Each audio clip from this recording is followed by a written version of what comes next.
Now officially, we declare this class officially open under the principles of love, truth, peace, freedom, and justice. Islam, Islam, Islam. I want to welcome everyone. Islam Moors. We're going to have a great time tonight. We want to encourage everyone, please have your pencils, papers handy. Jot down any questions that you may have as you go along with the class so that you will not, so you be kept abreast. The only thing we ask is that in answering your questions, that you ask your questions in an intelligent tone, because you bring your questions to those who know law. If we don't know it, we'll find out who do. Islam. Now, our subject matter for the evening is what is a free national government, and also what are the powers of said free national government. That's a two-part question. One, what is a free national government? And two, what are the powers of said free national government? Okay? That's two questions for the evening. We also features our subject chapter for the week. In this particular instance, we are featuring chapter 3, the life work of YEHOSHUA at the age of 10 years, which is also found in the Holy Quran of Moorish. These are the great lessons that was introduced to us and returned to us. Let me say that. They were returned to us by the Holy Last Prophet, the last prophet these days, Noble Ali. In fact, Moors, we have to extend much, much honor because had it not been for Noble Ali, there would be no Moorish American nation. There would be no government. There would be no constitution. We didn't know anything about a flag, land, history, forefathers, nothing. We didn't know how to trace ourselves. There would be no such master words being used as today, like descendants, inheritance, indigenous, sovereignty. These kind of words was virtually unheard of okay, until Noble Ali began to wake us up. So with this in mind, I want to extend much, much honor to our weekly chapter 3, the life works of YEHOSHUA at the age of 12. And as we do, let us sojourn into a portion of this special chapter. The great feast of Jews was on, and Joseph and Mary and their son and many of their kin went to Jerusalem. The child was 10 years old. And YEHOSHUA watched the butchers kill the lambs and birds and burn them at the altar in the name of Allah. His tender heart was shocked at this display of cruelty. He asked the serving priest, "What is the purpose of this slaughter of beasts and birds? Why do you burn their flesh before Allah?" And the priest replied, "This is our sacrifice for sin. Allah has commanded us to do these things, and said that in the sacrifice of all our sins are blotted out." And YEHOSHUA said, "Will you be kind enough to tell when Allah proclaimed that sins are blotted out by sacrifice of any kind? Did not David say that Allah requires not a sacrifice for sin? That is it. That it is sin itself to bring before the face burnt offering for sin. Did not Isaiah say the same?" The priest replied, "My child, you are beside yourself. Do you not know more than the law of Allah than all of Israel? This is no place for boys to show their wit."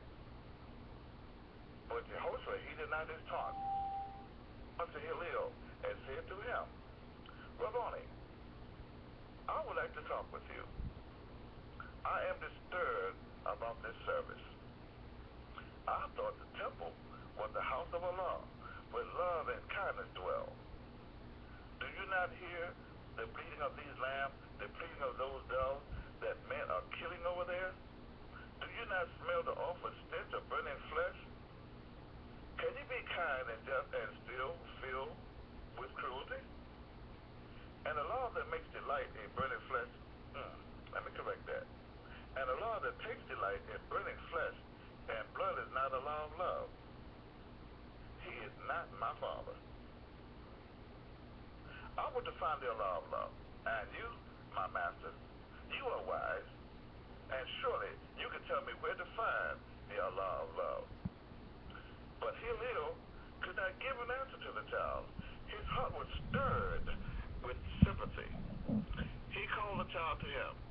he laid his hand upon his head and wept.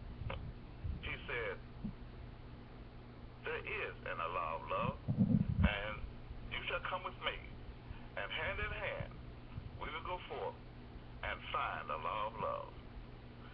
And YEHOSHUA said, why need we go? I thought Allah was everywhere. Can we not purify our hearts and drive out cruelty and every wicked thought and make within the temple where Allah of love can dwell? The master of the great court fell as he thought of himself as a child, and that before him stood the master of all the laws. He said unto himself, this child is surely a prophet sent of Allah. Islam, Islam, Islam. More than what to esteem much honor, because we find ourselves, the Moorish Americans, in such a dilemma. As Juali is coming as a child, came to Hilil in those days. Juali has come as a child, a newborn prophet here to the west. In these days, bringing the same lesson and questioning the same thing. How in the world is it possible that a people can be Negro, black, and colored and still possibly attached to the human family? Not my people the same as any other nation? It's supposed to be attached by a divine constitution, have their own flag, and be as all other nations attached to the human families are? Don't they too have a land? And not only that, but what is their free national name? Shouldn't they have their own government also? Whew. And a constitution. Okay. So as YEHOSHUA came to the people of wisdom and the doctors of the law in those days, Noble Dwali has come to the doctors of law and the people of the West in these days. Islam, Islam, Islam. So to welcome everyone and welcome Moors. Again, we ask you to please have your pencils and papers handy. Featuring questions for today is, what is a free national government? And what are the powers of a said free national government? And the reason for these questions is based upon our divine constitution, as well as our subject chapter for the week. But our divine constitution, the Prophet Noble Dwali explicitly points out the word government on five separate occasions. So he used the word government. All right. For years, the Moors have associated the word government with the Moorish scientific, largely because the Divine Constitution, at the head of it at that time, read the Divine Constitution bylaws of the Moorish scientific of America. And in so being, the Moors assumed that the maximum or the supremacy of these laws was confined and restricted to definitely the Moorish scientific of America and could go no further. They left out some key factors. One of these key factors was the word divine. Okay, it was a divine constitution in the first place. Why would they even try to remotely restrict this kind of a constitution to a mere organization of men? Okay? It doesn't matter what you want to call it, the Holy Moorish Science Temple of America, the Moorish Holy Temple of Science, the ancient Canaanite Holy Temple, the Moorish Holy Temple. It doesn't matter what you might want to call it. As long as it's still an organization, it cannot be a nation. It cannot be a government. All right? It can be governed by its own laws. You can have its own rituals and rules and regulations, but you cannot have a nation inside of an organization. And we want to make special note of this because there's been a lot of fat mouthing going on about the Moorish American National Government being opposed to the Moorish Science Temple. And this is not true. How can we be opposed to anything and love the Prophet for everything that he brought to us? Okay? He brought us the Moorish Science Temple of America, but you have to realize that bringing us the Moorish Science Temple of America was not the fulfillment of the duty of the Prophet. The duty of a prophet is to save nations from the wrath of Allah. This description of a prophet has never changed from the very outset. Okay, I'm talking about all the major prophets. And we can property of these modern days, this last cycle, you have from descended from Adam and Adam and Eve, who are the mothers and fathers of the human family. But prior to that, who were the people prior to that? Okay, they were God's more. They were the spirit seed of Allah. They just were not fully manifest in human form. They were more God than human. This is prior to the advent of Adam and Eve. Okay, we want to go back to the very first day that the God-man took on human form. You'll find this within your divine constitution and bylaws as it speaks about Friday, okay? And it lets you know that Friday is the holy day of rest. Why? Because on a Friday, in other words, when I say rest, it don't mean take a vacation, take a break, okay? It means this is the time to meditate, to contemplate, okay? This is what it means by the word rest. Friday is our holy day of rest. It's our holy day of contemplation. It's the day that we take time out to remember and to meditate upon the wonders of ourselves as God. Okay? That way we remember our person will be ever so mindful of our duty as God. Why? Because all seeds are perfect as the source of which they come. And since Allah made us, we too are perfect. Okay? So we set aside this day because the day only represents the beginning of a creation by the thought.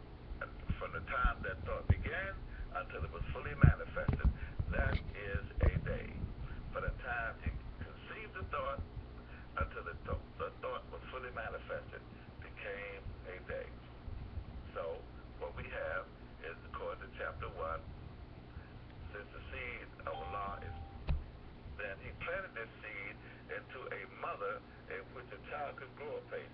The only mother in which this particular child, the spirit seed of a great God, could grow would be in a soul of soul. This is the mother. This is why the prophet later on lets you know that the child, and this is the product, the child is only as perfect as the mother is. So if you put a perfect seed in some imperfect soil, it cannot grow apace. It cannot come up to be the perfection of itself. So you can take any seed, like an apple seed, and you plant in fertile soil, like a bunch of rocks and things, it's not going to grow. Why? Because the soil is not conducive for the growth of an apple seed. Okay? You can take the same apple seed and plant it in the sandy beaches of the sea, by the sea. It might grab root because there's some water and there is some lightweight soil there. But the thing about it, it would never materialize to the fullest potential.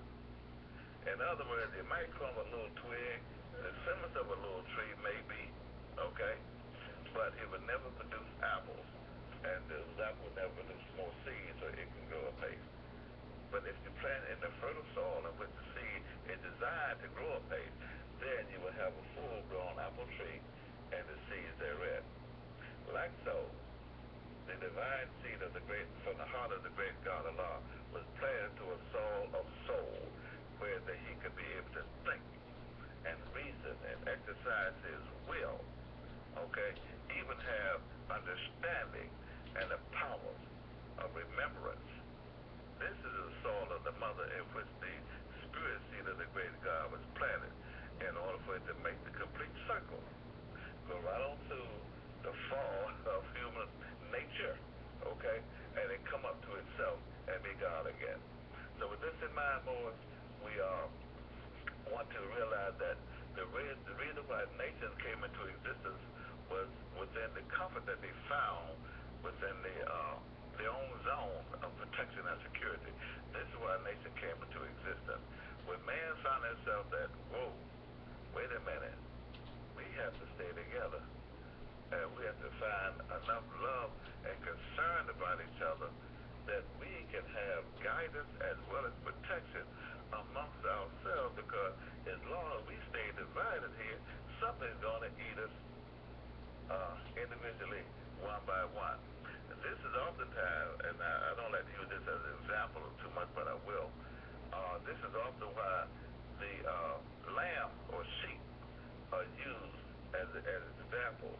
If you ever noticed, the sheep or the lamb is one of the first of the animals that is used for a symbol to represent innocence and peace. And that's why even in our literature, the Bible says, when the Moors come to their own, this is when you find that the lion and the lamb will lay down together, and neither shall be harmed when morning comes. Because the lion represents the rulers and the rich, and the lamb represents the poor people, okay?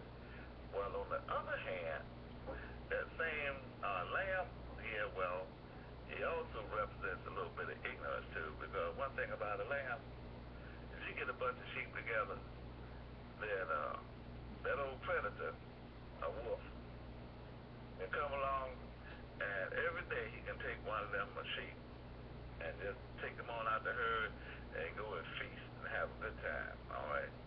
And do you know that whole herd would stay right there every day, knowing the wolf is coming to get one of them, okay? And snack. You know, he won't even open a bag of chips along with nothing. He just go on and snack, okay? And until the last lamb is gone. Now that right there does not show too much intelligence. And maybe because of this innocence that people are, where the Holy One interpret this innocence as ignorant. No, that's me. I'm sorry. I said I don't like to use it. Well, this ignorance, that's me, Professor May talking, okay? This ignorance is interpreted as innocent. The lamb is so innocent. Well, okay.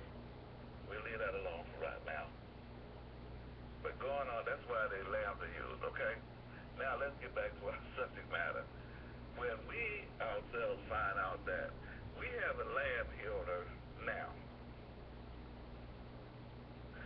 and a lamb is one who has no, if you know, a lamb ain't got no horns, okay? They ain't got no heavy claws. They ain't got no real stuff, okay? So in other words, they can't put up no serious fight if it comes down to defending itself. And not only that, but they can't rumble so fast, okay? So the biggest thing a lamb got going for it is it might grow enough wool that it might make him bite there to him a little difficult. But otherwise, that is bad, okay? So what we have to be concerned about is that we have a lamb today. It's called the Negro. It is called colored people, Afro-Americans.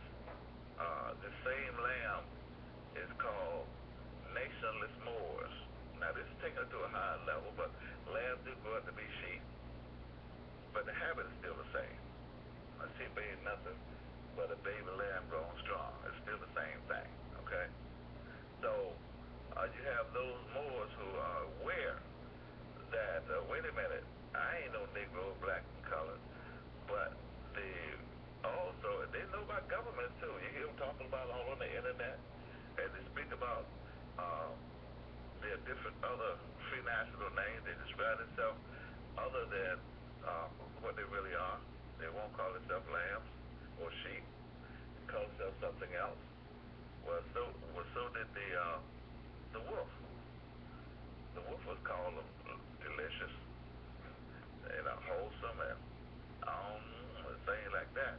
And so they began to call themselves the same thing, sweet and gay and happy and things. They call each other different. And so what happened is we have a lamb today that all other nations of the earth can prey upon, because this particular lamb doesn't have any defense. It doesn't have any of the things that other nations have. All right? It doesn't have any sovereignty. This is another word that the Moors are using a lot of. It doesn't have autonomy. That's come from like self-supporting, being able to sustain yourself, okay? In other words, it doesn't have any freedom. Now you might say, well, wait a minute. Lamb is free? Yeah, it is. But see, you must remember, when nations were first formed, they were formed because of the spirit of unity. They saw a need for them to together as one family. All right. This is how the nation was first formed, because by themselves individually, dinosaurs and other saber-tooths and things was having lunch, okay, and at breakfast, and depending on what snack they wanted during the course of the day. All right. And man didn't have fangs. It didn't have really sharp claws, and he didn't have a whole lot of weaponry to defend himself. So his greatest weapon that he had was above the neck. It was in his head. It depended on how he thought. But when he struck it, as the God started slowing down and he started taking on the carnal nature, his thinking slowed down. His will became a sluggish will, and he really didn't care that much. So he found himself in the bounds of security within a society or a tribe or a group. Okay, that later turns out to be nations. So I'm just giving you this history that how nations found the security within each other. Okay, this is how the nations first. You must remember, as a spirit, as God, you really don't need a nation because you are. Okay, so all spirits are one. Okay. The thing about it is that as we begin to look at these nations, then we have a people today, what we just refer to as the Lamb, that was completely isolated from the rest of the nations of the earth. They were denationalized, or should I say denationhood. Okay, I know that's not a word, so don't get in my case. But they were taken away from the rest of the nations of the earth by a legal, or should I say illegal process that's called denationalization. Okay? In other words, you take away the identity, that whatever it was, that identity, and this is called a free national name by the prophet Noble Dwale, but you take away the free national name or the true identity of a individual or a people, and subsequently, they're no longer attached to the nations of the earth. Because every nation of the earth has a free national identity, or should we say a free national name, or the proper use the word nationality. Okay?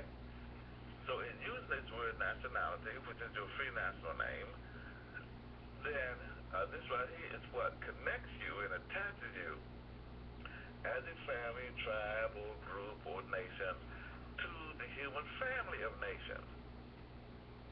Okay? Every nation of the human family has its own identity. Usually that identity also identifies with a particular landmass that is named after the particular people. Okay? So the usually the free national name of the people in some kind of way or another usually matches the name of the land or the home in which the people live and where they reside. Okay? So, and they usually find themselves in the comfort of their own selves. They find themselves what is called a set of rules, some do's and don'ts, things that they can do and things that they should not do in order to be a part and to have and to enjoy the protection and the security that they find within themselves as a group or as a people. Okay? These rules and regulations and things, which also come from up top, from at the top of their head, that means they begin to think now. Okay? They're not thinking, well, every man for himself, every sheep for itself, go for it, lamb, They're not thinking like that anymore because they realize too many predators out there, okay? So they begin to find out that there is strength in unity. And more of the blood that they shared amongst themselves, in other words, their descendant nature, they found out that there was really a strength within the bonds of their society. Okay? So, and this usually, the groups in which they form themselves, the language, that's something they were able to relate to each other. You also find that they had other powers, not just the language, but other powers, and these was laws of the do's and don'ts. This is usually called a government. Okay? When you put these laws together, it's called a constitution. Constitutions today are all written, but there was a time that the Constitution was experienced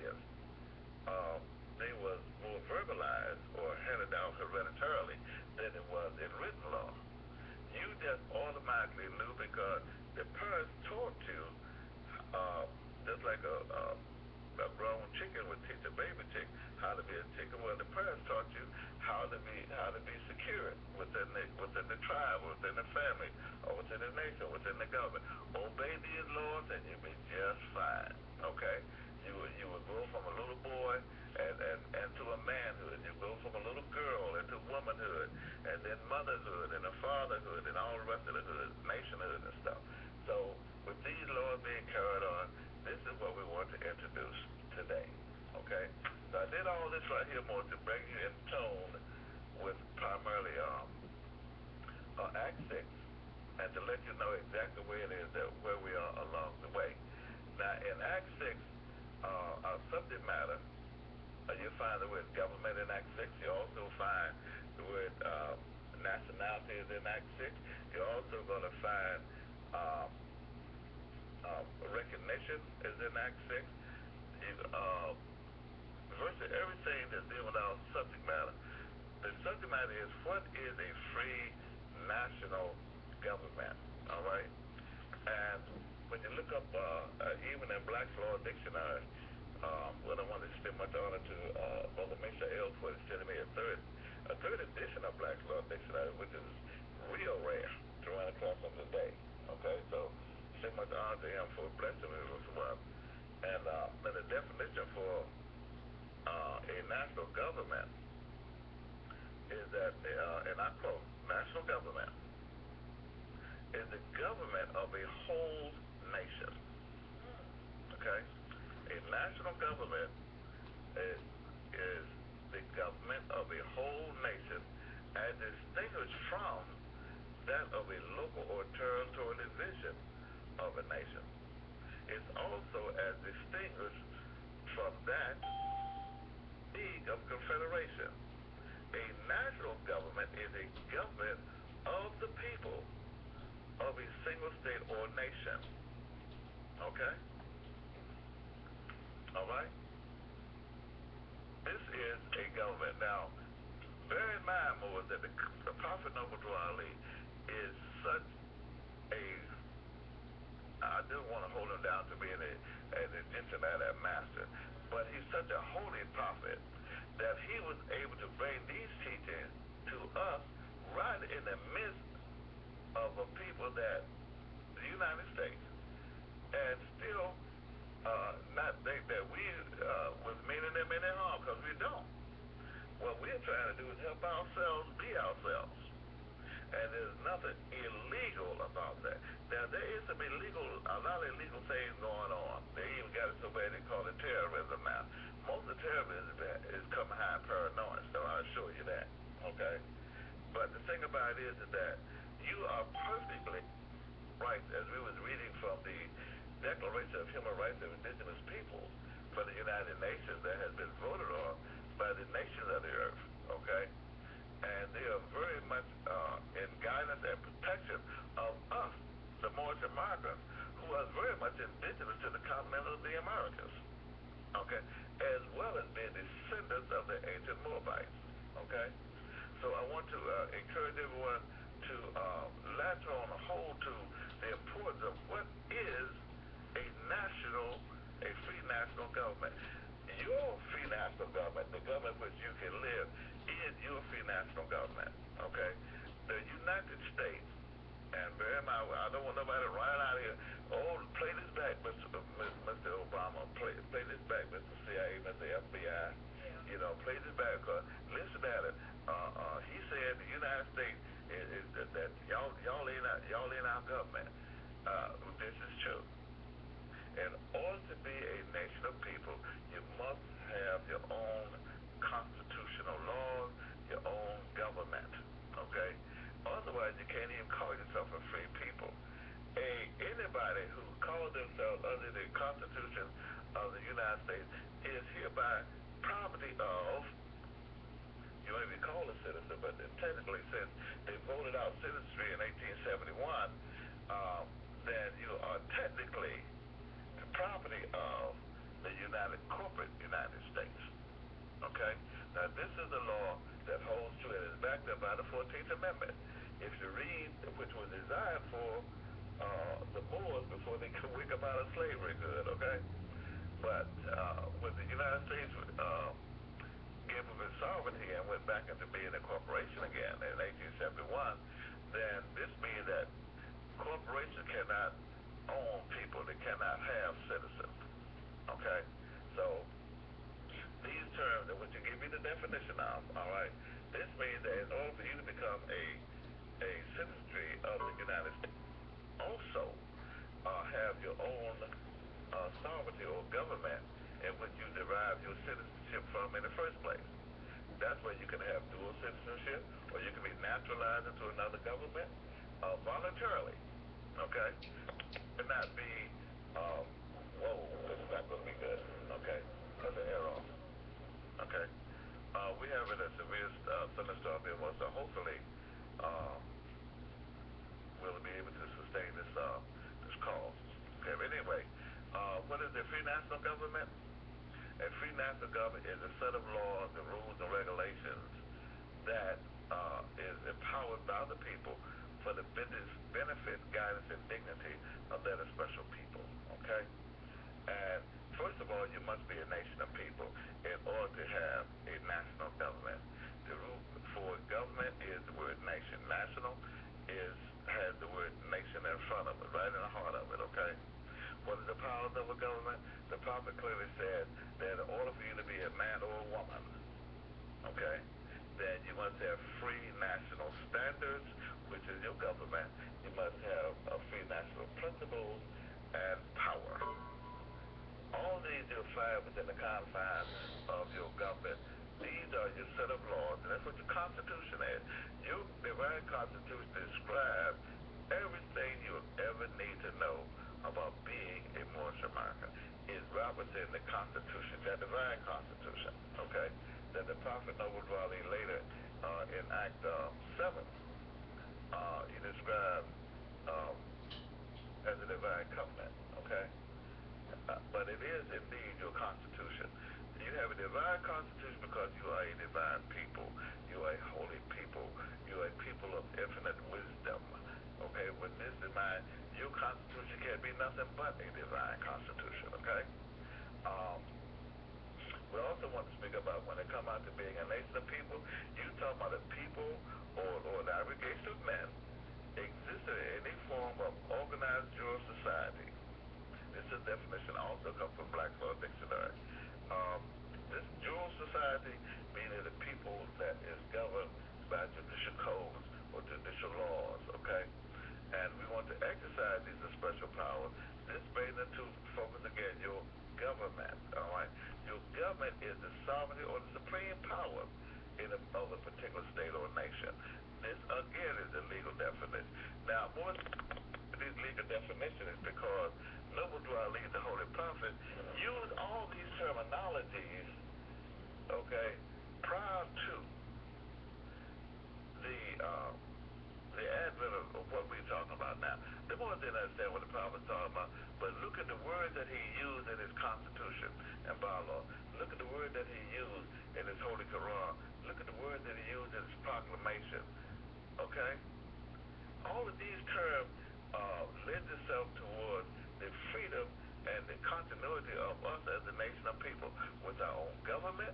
You would not be a nation of people. You'll never be recognized as a people unless you need two things to do this for. You got to have a free national government, and you must also have a free national constitution. No nation of people is going to exist without those. You got to have it. Okay? So when we have, they say, well, we are the Moorish American national government. Oh, no, it's a pleasant bay thing. Listen, Moors, I'm just an instrument, just like the rest of you, okay? Allah guided this particular thing through me, but I'm not it. I'm just as much a part of it as you are, all right? When Allah ordained Noble Dwelling as a prophet, he didn't send the prophet just to Pleasant Bay, okay? He sent the Holy Prophet to all of us. Well, and this you must remember, when it says the great God of you, you talk about the great God of our forefathers. Don't get it confused. We're not talking about a new Jesus or nothing like that. We're talking about the God of our forefathers. All right? Who who was the God of our forefathers, who we are the descendants of. Then we went into that word descendants, okay? So who was our forefather? What God did they serve? What God did they pray to, okay? Could you nail that God on the cross? Or could you find it behind some symbol somewhere? Or was it a rock? Or maybe it was one of them gods that swam the waters. Or you could bring it in a piece of bread or something. Or maybe you could drink his blood or something. I don't know. Whatever the case may be. The God of our forefathers was not. Okay, we're talking about the one that created the universe. Okay? When you get to talk. So you must be in tune with different terminologies that we must be, because when we say the Moorish American National Government, a lot of Moors, and I know most of you that's on Facebook and emails and the internet and things, you'll notice it here within the last 5 or 6 years that a lot of Moors are using a term, whether they like it or not, they're using a term like the flag, okay? Or all of a sudden they're talking about the Moorish government or constitution, these kind of things, all right? So with this in mind, more, bear in mind, use the words that Noble Dwell you because they are applicable for you. They are your saving powers in there. So when the question is asked, what is the free national government? We also realize that within that free national government, you have certain powers, okay? The question is, what are some of the powers of your free national government? So I'm going to open up the floor to class before this storm that's where I cut off going on, okay? And I want to know, number one, what is the free national government, okay? And what are the powers of a free national? Many powers you think that you can come up with, all right? What are the powers of a free national government? This way you'll be able to recognize yourself. This assignment is designed to help you recognize yourself as a people. That's really what this is designed. So you can see yourself through the proper signs, okay? All right, now hold on a minute. All right, everyone online, please, *64. Okay, I will call you and recognize you in a minute, but everybody just *64, please. That way you can mute out a lot of unnecessary background noise. *64 on everybody. Okay, hold on.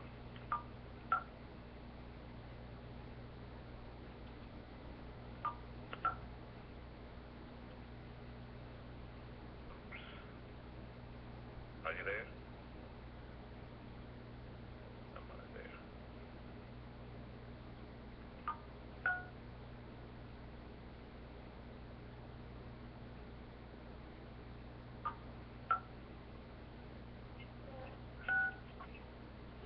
All right.